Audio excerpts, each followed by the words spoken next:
А вы когда-нибудь видели, как происходит приготовление молекулярного коктейля? Да еще и на круизном лайнере. Нет? Ну, тогда подключайтесь к просмотру. Приготовка из питья зелья и эффект от него полученный будет представлен далее. В последнее время в YouTube стали попадаться видео, снятые в круизах на пассажирском судне под поэтическим одноименным названием «Поэзия» круизной компании MSC. Посмотрел, как люди интересно рассказывают о круизах на Аляску, Южную Америку и так далее. Сейчас, кстати, на экране нарезки из их видео. Под ними понравились отзывы в комментариях, где люди благодарят за погружение в атмосферу путешествия, восхищаются, как целую неделю авторы наслаждались круизом. Признаюсь, и меня захватило. Тем более, что мы с супругой 2 недели были в круизе на этом же судне. Правда, еще в 2019-м. Да, думаю, и я выложу кое-что. Снимали мы, правда, эпизодически. Целенаправленного видео не делали от посадки на судно и до выхода на берег в конце круиза. Но, полагаю, тоже можем кое-что интересное показать. Итак, поехали.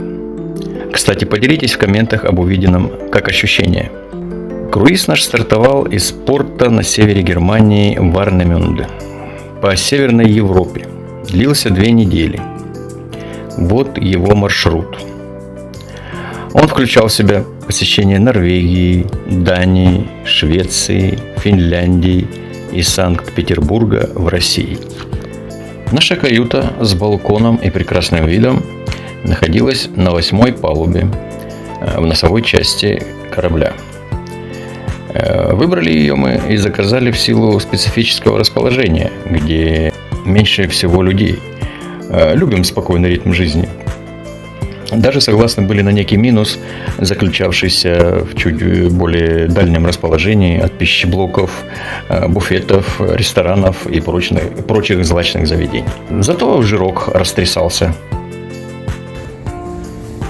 Вот такой балкончик, тут, значит, открываешь, берешь вот так, опа, опа, и выходишь, вот так вот. А тут за бортом Северное море. Оно на то и северное, чтобы быть вот таким жестким. Что самое интересное, когда идешь тут по коридору, играет музыка классическая. Или такая успокоительная какая-то. Что еще можно сказать? На каждой палубе, на которой живут жилые каюты, свой цвет. Вот на нашей, на 8-й, цвет морской волны. Есть голубые, красные. Это удобно, кстати. Заодно человек понимает сразу, если он не на ту палубу попал, не на свою, то есть. К примеру, да, вот мы попали на ту, которая красная, сразу ясно, ты не там. А тем временем из Варнемюнде лайнер направился по 3 интересным местам в Норвегии. Ставангер, Флам и Хеллисильдгейрангер. В Ставангере мы прошли посвящение в викинги. Оно заключалось в подъеме на крутую скалу-утес Прекестулен в расположенном так называемом Люсифьорде. Высота подъема 604 метра. Вершина квадратная и плоская. Видео мы не смогли сделать ввиду очень тяжелого подъема. Шел мелкий дождь, и камни были очень скользкие, что требовало постоянного внимания и напряжения. Ведь сложный подъем происходит по очень крутым каменным ступенькам, а порой и без ступенек. Но снимки кое-какие удалось сделать, несмотря на дождь и пасмурность. Подъем берет в среднем 2 часа. Спуск – 1-1,5. На судно вернулись усталые и голодные. В столовую от каюты, несмотря на усталость, дошли быстро.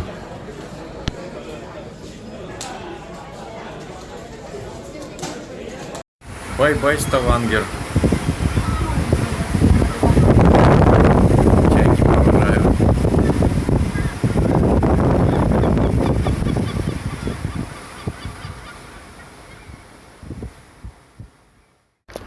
Далее был населенный пункт Флам, известный одной из самых популярных достопримечательностей Норвегии – Фламской железной дорогой Фламсбана, считающаяся самой крутой и красивой железной дорогой в мире.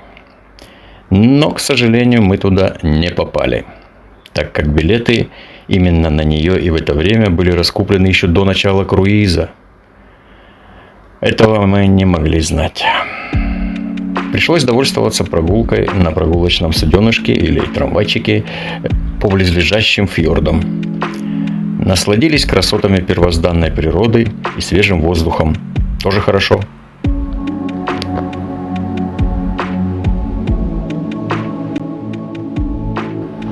Следующей точкой для остановки был Хеллисильд. Небольшая деревушка во фьорде, из которой на автобусе нас доставили в славящийся своими захватывающими пейзажами фьорд Гейрангер, считающийся лучшими по всей Скандинавии. Поэзия же за время нашей экскурсии по фьорду и поселку Гейрангер переместилась из Хеллисильда во фьорд Гейрангер, который простирается на 15 километров. А с самой высокой точки фьорда мы и зафиксировали пришедший за нами лайнер, кажущийся внизу таким маленьким. Насладившись вдосталь красотами девственной природы, вернулись на лайнер, к которому уже было присоединено вот такое складывающееся устройство, по которому мы и проследовали в каюту. А вот как оно складывалось после отшвартовки корабля. Оригинальная идея, не так ли?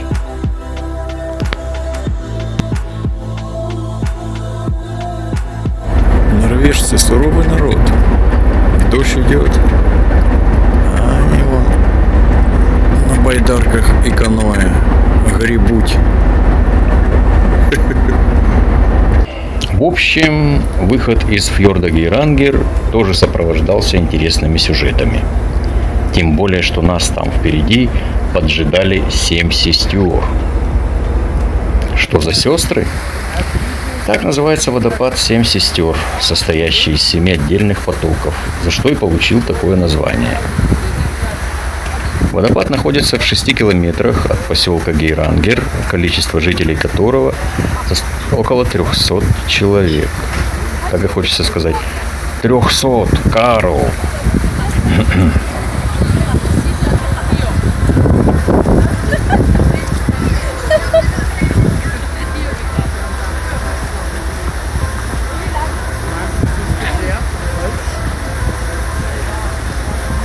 Миновали водопады и взяли курс на юг, а точнее Копенгаген, как известно, являющийся столицей Дании.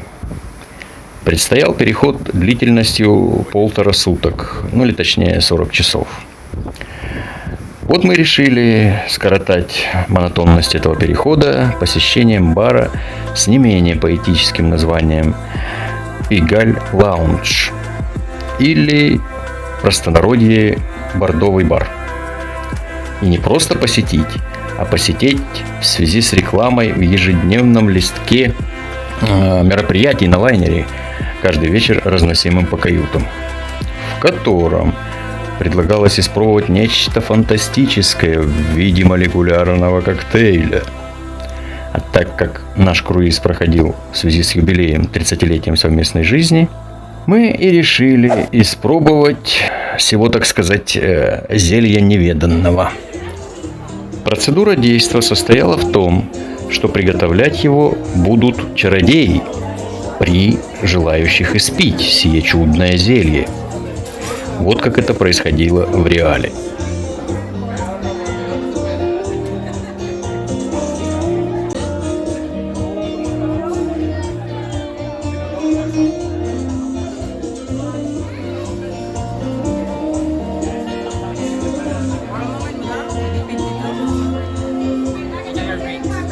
Thank you.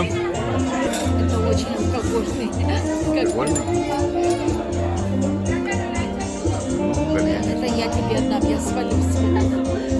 Глотни парочку хотя бы. Я глотаю, но я свалюсь. Ну.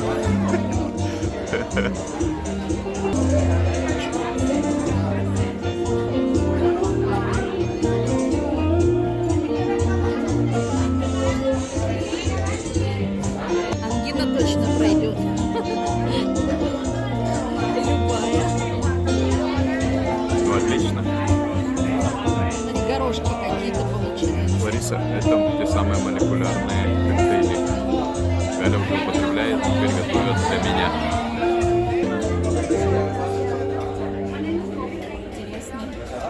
Интересно.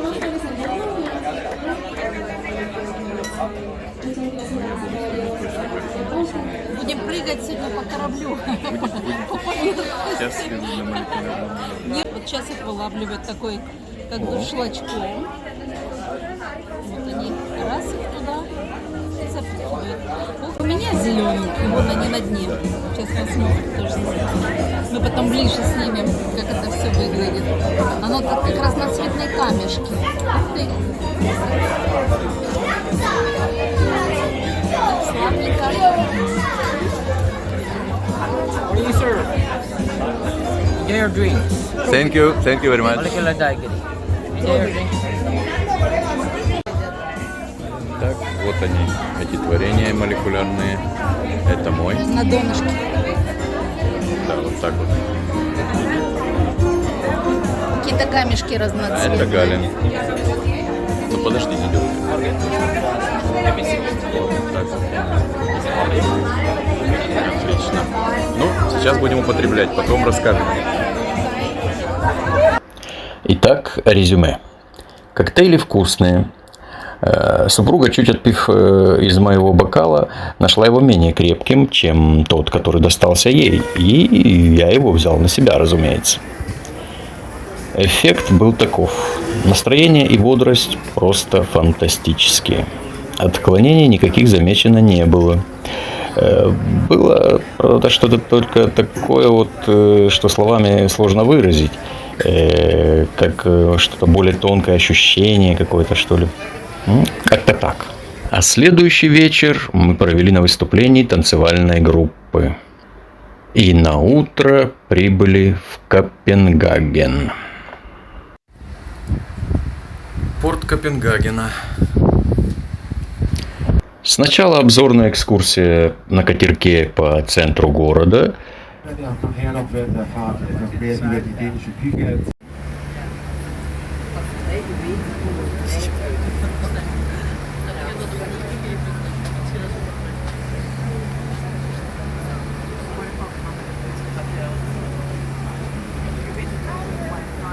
Ja, Königin Margret hat dort geheiratet, 1967. Ja, und auch zum Beispiel Prinz Henrik, der letztes Jahr verstorben ist.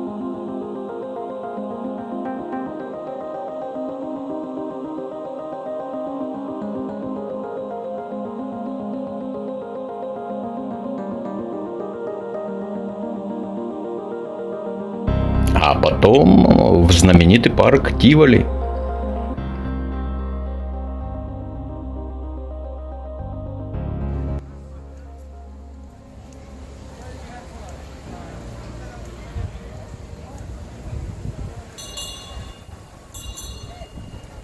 Парк Тиволи в Копенгагене.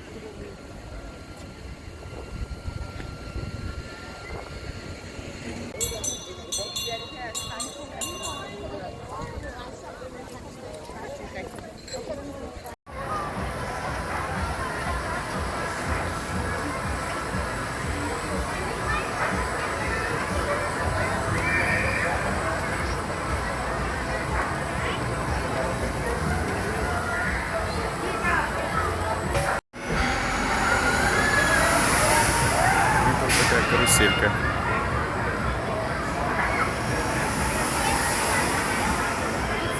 Так, а там что?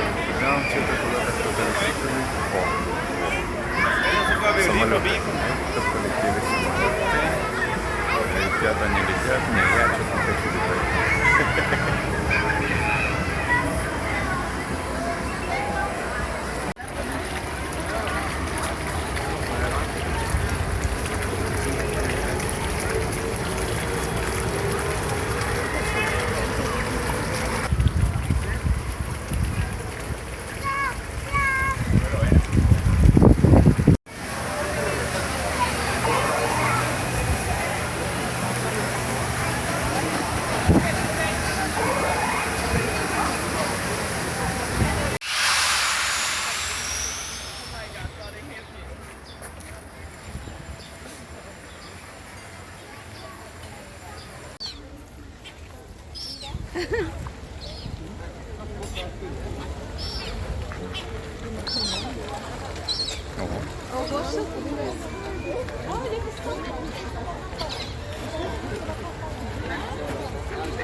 В оставшееся время посетили еще и Кристиансборг, Королевский дворец, одновременно являющийся зданием датского парламента, поскольку с 1849 года Дания стала парламентской монархией. Форма правления в стране имеется в виду.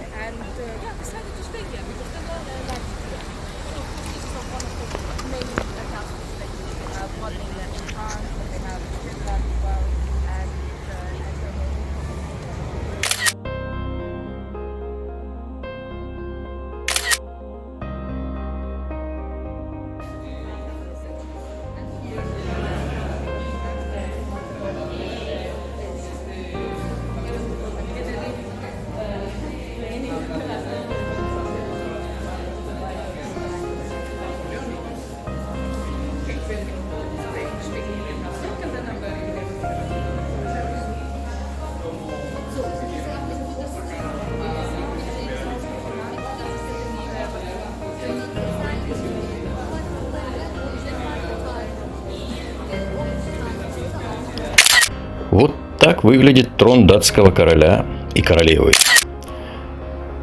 После Копенгагена лайнер взял курс туда, откуда стартовал неделю назад, на немецкий порт Варнемюнде. Вышли из Копенгагена, идем вдоль датской границы со Швецией. И вот такой вот мостик, называется он Оресунд. Длиной всего 8 километров. Соединяет Данию со Швецией. Вот это вот кончается Дания. Я так понимаю, да, точно. Или начинается, в зависимости от ситуации. И поехали в Швецию. Вот так вот поехали. Поехали за грибами, за орехами. Вон она, Швеция. Вот такой вот 8 длиной. 8 километров длиной. Его не видно, вон там, где он заканчивается вообще. Вот там у нас Швеция. Заход в Варнемюнде явно производился для высадки тех туристов, кто брал круиз на неделю. Ну и заправиться там топливом, провиантом. Стоянка была несколько часов, и к вечеру поэзия должна была взять курс на Стокгольм. Но мы решили не проводить пассивно это время в баре за десертом или пивасиком и воспользовались предложенной экскурсией в город Шверин, здесь же в Германии, славящийся красотой Шверинский замок. Уж больно потрясающе он выглядел в рекламных буклетах. К сожалению, фасад замка оказался в ремонте и был закрыт большим панно с рисунком этого фасада. Но в остальном действительно был хорош, надо признать. Отличная вещь.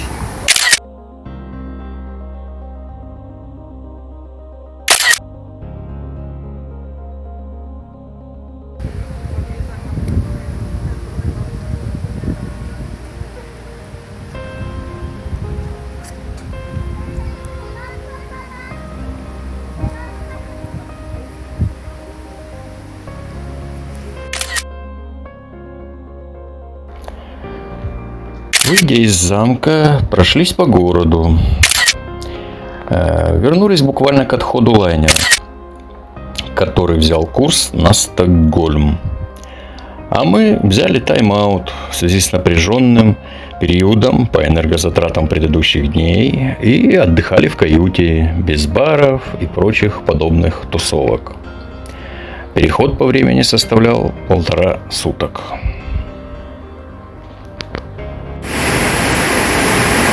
12 августа. Переход из Варнемюнде в Стокгольм по Балтийскому морю. Погодка отличная. 19-20 градусов. Солнечно. Настроение бодрое, прекрасное. В Стокгольме мы решили посетить Королевский дворец. который является официальной резиденцией шведских монархов и находится в центре шведской столицы. А так как резиденция действующая, то и королевская охрана стоит с настоящим боевым оружием.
Ну и к масонам, конечно, наведались. А как же ж? Зажись, погуторили, озарением осенились. Ну а после решили махнуть в Сити-холл, где Нобелевки вручают. Списки проверить на всякий случай. Сити-холл, Швеция, Стокгольм, август 2019, 13 августа.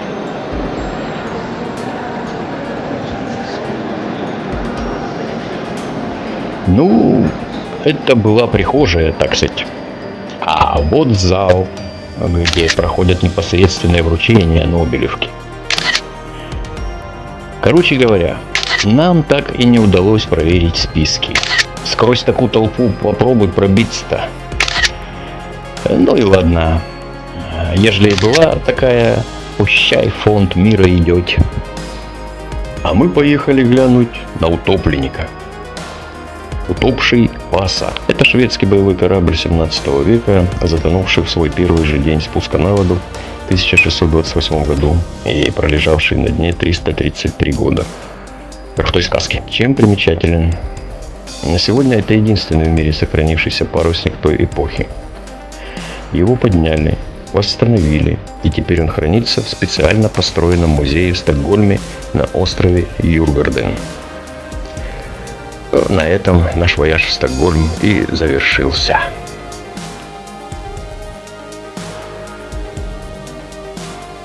Бай-бай, Стокгольм. Отходим из Стокгольма.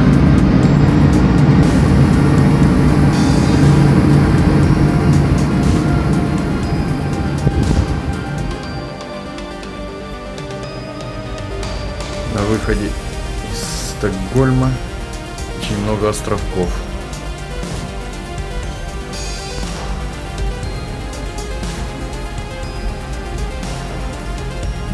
И вот там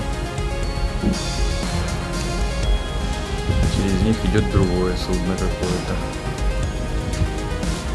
Вот сколько островков тут.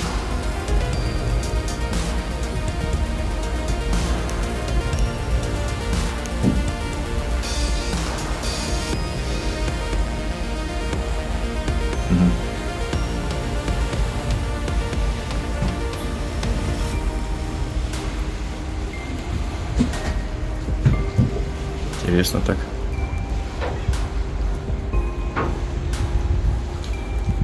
Красиво.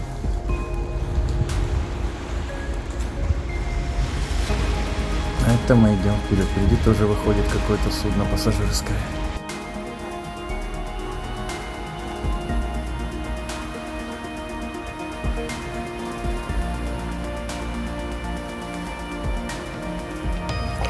Вот так живут-поживают шведы. Неплохо вроде бы. А корабль взял курс на Хельсинки, столицу Финляндии. В Хельсинском порту мы уже второй раз встретили пассажирское судно Аида Прима. Тоже крутой лайнер немецкой круизной компании. Хельсинки оставил менее запоминающееся впечатление. Как-то Чистенько, спокойно. А может, это и наоборот более важно для жизни. Кто знает.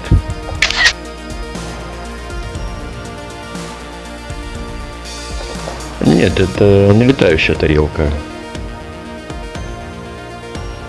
Это церковь Темпеле Аукио. Церковь в скале в переводе с финского. О как.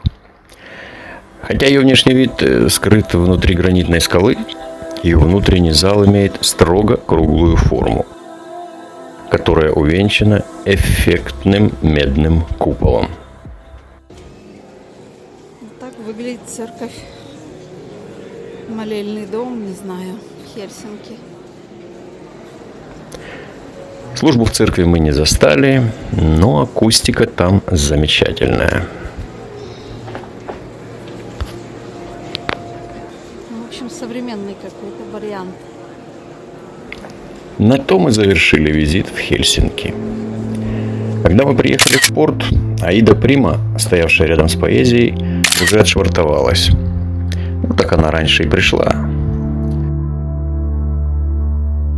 А через некоторое время и наша поэзия вышла курсом на Санкт-Петербург. Ну, а мы взяли курс в столовую.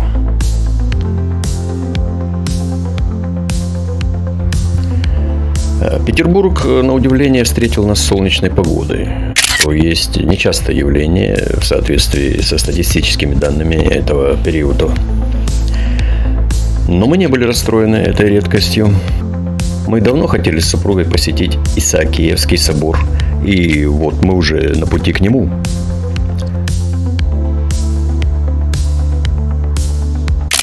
А вот и внутри уже фантастика.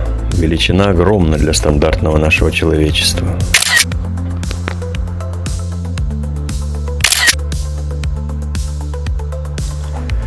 Ну а после этого махнули в Петергоф.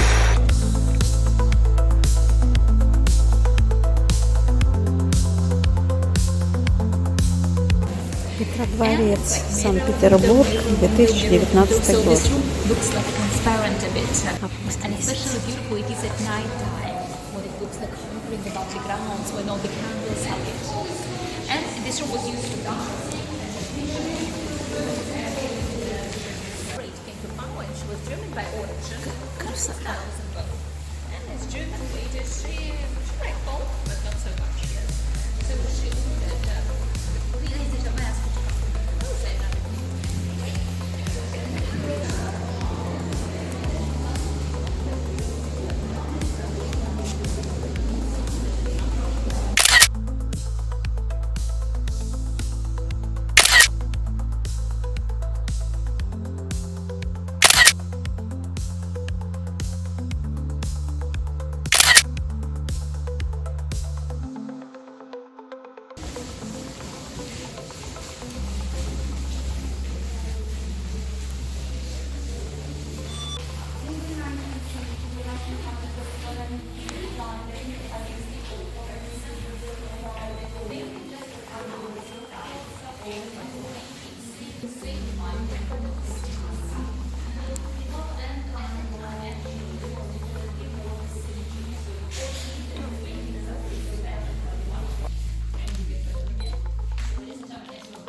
Переполненные исаакиевско-петерговскими ощущениями, вернулись на корабль и провалились в глубочайший сон, проигнорировав ужин в столовой. Более того, утром тоже не пошли на завтрак, отсыпались, проспав расписание в столовой. Что делать? Заказали в каюту.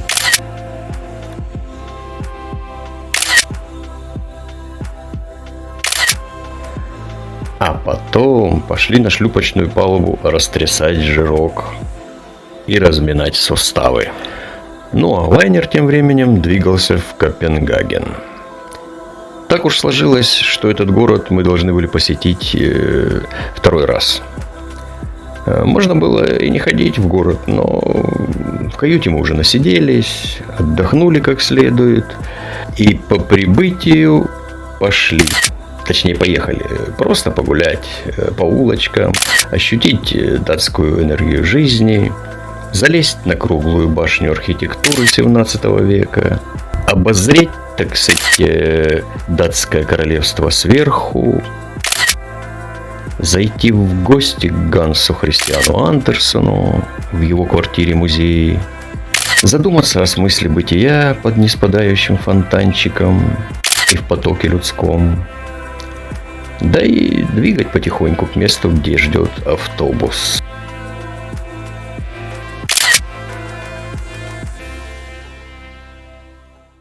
Вечером взяли курс на конечную точку круиза – Варнемюнде. Бывает здесь море и погодка.